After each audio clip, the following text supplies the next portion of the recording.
Nous sommes ici, disons, nous sommes toujours dans notre sujet concernant, disons, la foi de l'enlèvement. Mais aujourd'hui, nous allons parler de la foi de l'enlèvement proprement dit. Dans la vidéo 17F, la foi de l'enlèvement proprement dite. Celui qui m'enseigne m'a parlé de la foi de l'enlèvement comme étant un cas possessif. Nous avons ici un cas possessif, la foi de l'enlèvement. Ça, c'est un cas possessif.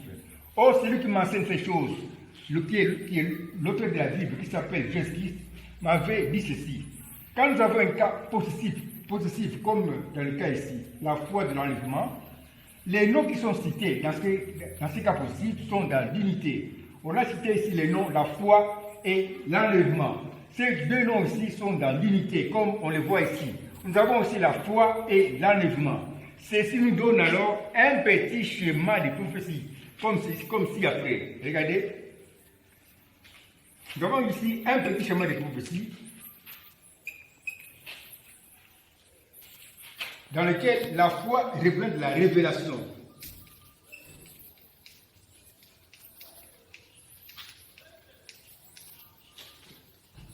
Qui te dit que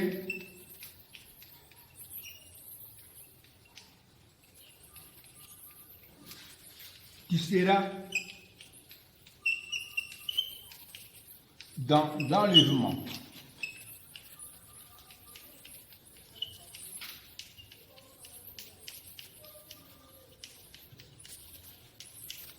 La foi de l'enlèvement, selon ce que montre le chemin de prophétie que nous avons trouvé ici, ce petit chemin de prophétie, veut seulement dire la révélation qui te dit que tu seras dans l'enlèvement. L'enlèvement ici, c'est ça ici, comme l'indique la flèche. La foi ici, c'est ça ici, comme l'indique la flèche. La foi est représentée par la révélation.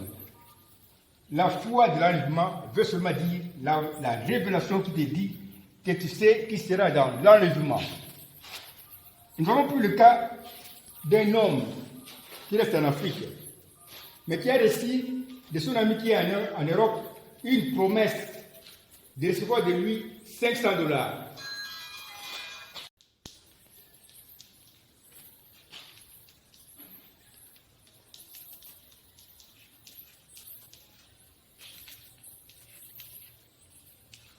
L'ami se trouve en Europe, mais il a donné une promesse à son ami qui est en Afrique de lui envoyer $500. Ceci est une simple promesse qui peut ne pas s'accomplir. C'est pourquoi l'Africain sera encore reçoit ici avec beaucoup de réserves. Il ne sait pas faire un programme à partir de cette promesse. Mais les jours où celui qui reste en Europe va lui envoyer un code qui va lui permettre de recevoir l'argent, dans ce code-là, on a indiqué même l'agence auprès de laquelle on va retirer l'argent. Ces jours-là, l'Africain va recevoir comme révélation que cette fois-ci, j'ai reçu l'argent. Il peut même établir déjà un programme, faire le marché. Ici, maintenant, quand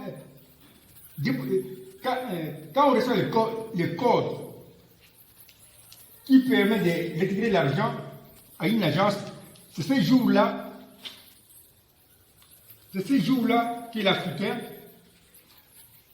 reçoit comme révélation que cette fois-ci, j'ai mes $500. Mais alors, cet Africain n'a pas encore ces $500. Ce n'est que spirituellement, parce qu'il n'a pas encore reçu les $500 comme tel. Mais il a déjà reçu le code. Le code ici, il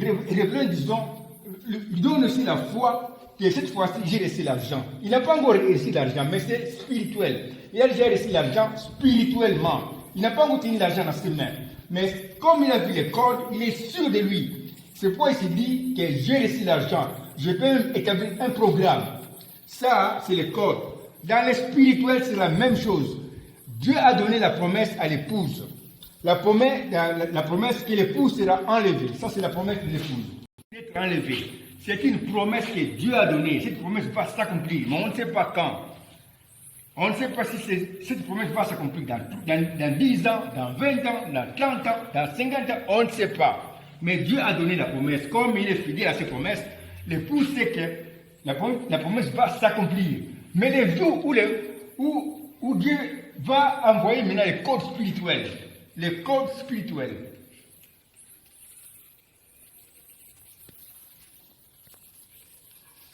les jours où l'épouse verra les codes spirituels que Dieu va lui envoyer, ces codes-là maintenant va donner à l'épouse la foi. La révélation qui lui dit que voilà, cette fois-ci, c'est le départ. Je pars, je quitte la terre. Je serai enlevé de la terre. Et nous avons vu que Dieu avait fait la promesse dans Acte 1. Dans Acte 1, le Christ qui va revenir sous la forme de la nuée pour venir enlever l'Église. C'est bien dit. On a bien dit par des anges. C'est Jésus que vous voyez s'en aller. Va revenir de la même façon sous la forme de la nuée. Quand Christ revient dans sa seconde venue, sous la forme de la nuée, il vient pour enlever son épouse. Il vient secrètement. Mais alors, au temps de la fin, dans ce temps ici, quand l'épouse voit maintenant la nuée qui a été photographiée par la science, la nuée est venue secrètement.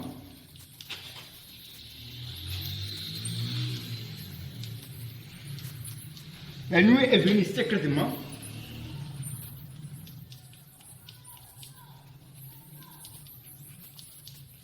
Et la science a photographié cette nuée.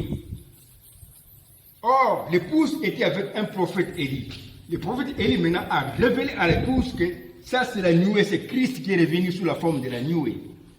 Quand maintenant l'épouse a vu la nuée, c'est le rôle que l'épouse a réussi à comprendre que c'est le code spirituel que Dieu lui a envoyé pour confirmer clairement que cette fois-ci, moi l'épouse, je serai enlevé de la terre. La nuée qui a été photographiée par la science en ces derniers jours, cette nuée-là, c'est le code spirituel que Dieu a promis à l'épouse pour confirmer son enlèvement. C'est pourquoi nous avons dit ceci.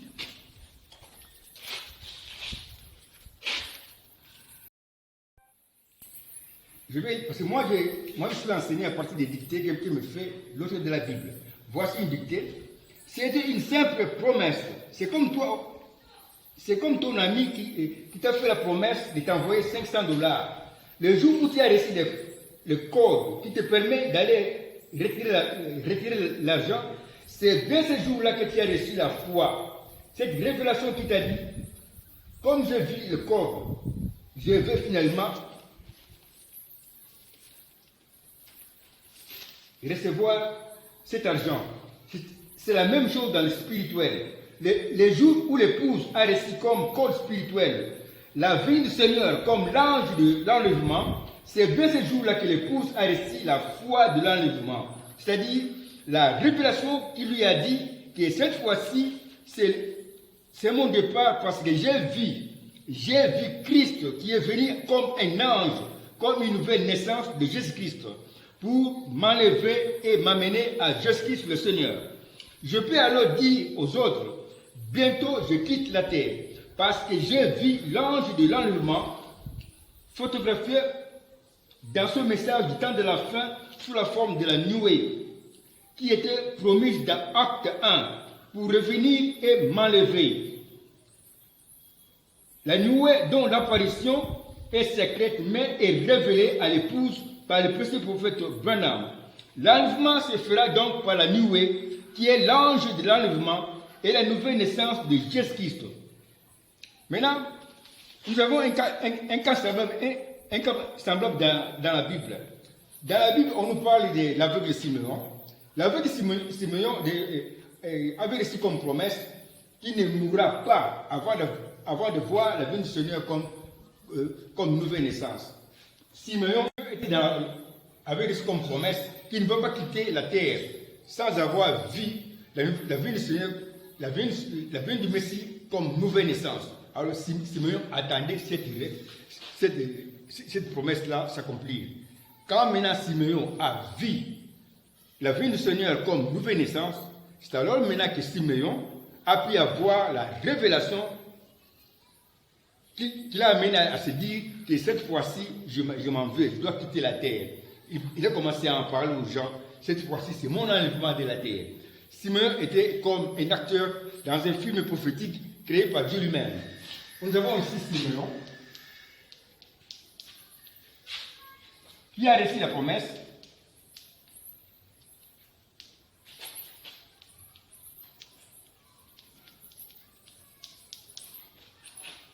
de ne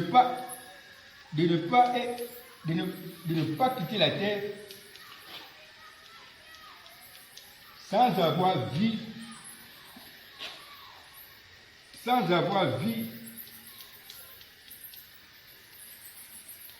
la venue du Messie comme nouvelle naissance. La venue du Messie comme nouvelle naissance.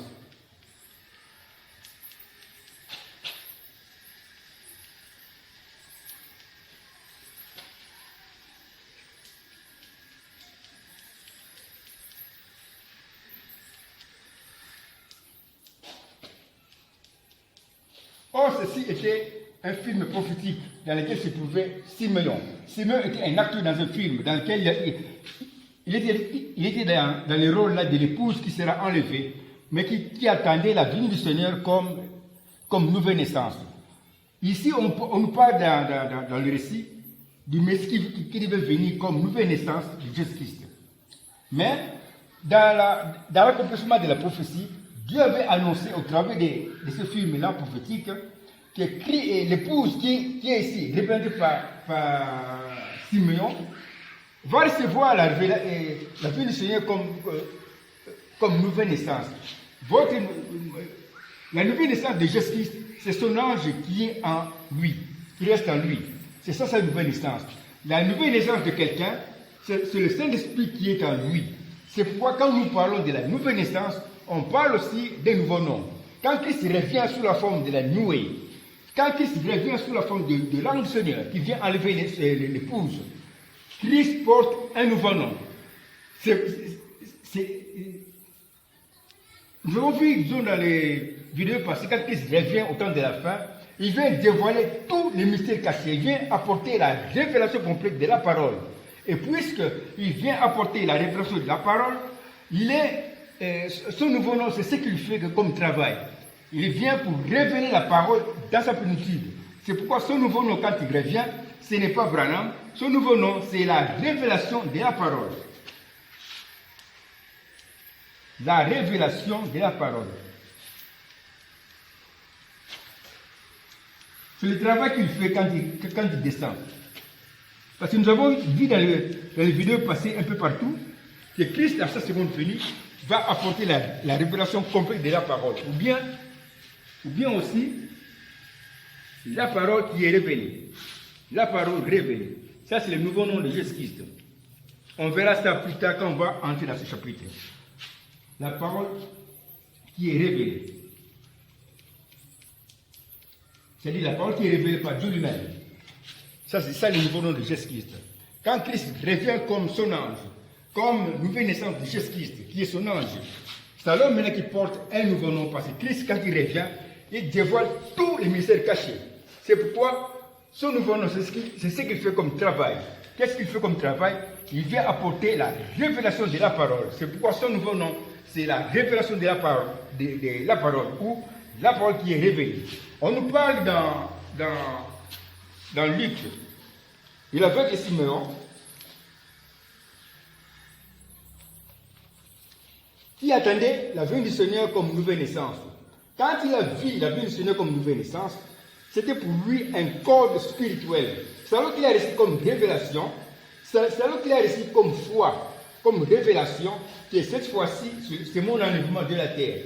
Il a commencé à en parler aux gens parce qu'il a vu le code spirituel. Pour lui, la vie de Simeon, son code spirituel, c'était la vie du Seigneur comme nouvelle naissance. Or, on nous parle dans la Bible de Marie et de Joseph qui ont apporté l'enfant Jésus au temple pour la circoncision. C'était le 8e jour. Marie et Joseph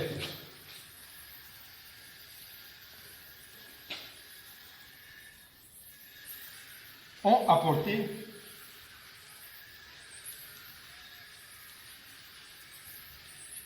bébé Jésus au temple pour la circoncision.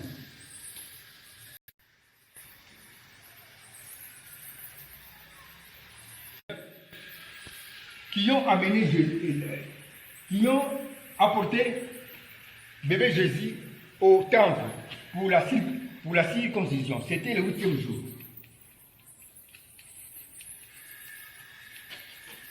C'était le 8e jour.